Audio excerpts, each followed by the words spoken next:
مرنے کے بعد کیا ہوگا؟ حضرت ابو ہریرہ ہی یہ کہتے ہیں، رسول اللہ صلی اللہ علیہ وآلہ وسلم نے فرمایا، جب میت دفن کی جاتی ہے تو اس کے پاس دو سیاہ کیری آنکھوں والے فرشتے آتے ہیں۔ ان میں سے ایک کا نام منکر اور دوسرے کا نام نکیر ہے۔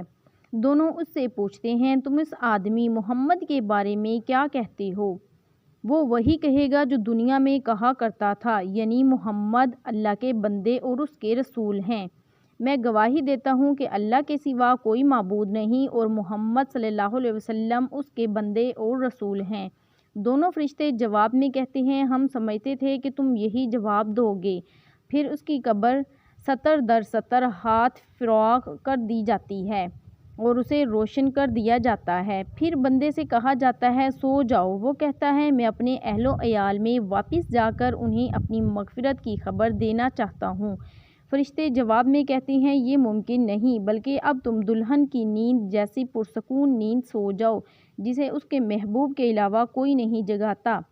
چنانچہ وہ سو جاتا ہے یہاں تک کہ اللہ ہی اسے قبر سے اٹھائے گا۔ اگر مرنے والا منافق ہو تو وہ فرشتوں کے سوال کے جواب میں کہتا ہے، میں محمد کے بارے میں بھی وہی کچھ کہتا ہوں جو لوگوں کو کہتے سنتا تھا، اس کے علاوہ میں کچھ نہیں جانتا۔ دونوں فرشتے کہتے ہیں، ہمیں معلوم تھا تم یہی جواب دو گے۔ پھر زمین کو حکم دیا جاتا ہے کہ تنگ ہو جا، چنانچہ وہ تنگ ہو جاتی ہے اور اس کی پسلیاں ایک دوسری میں گھس جاتی ہیں۔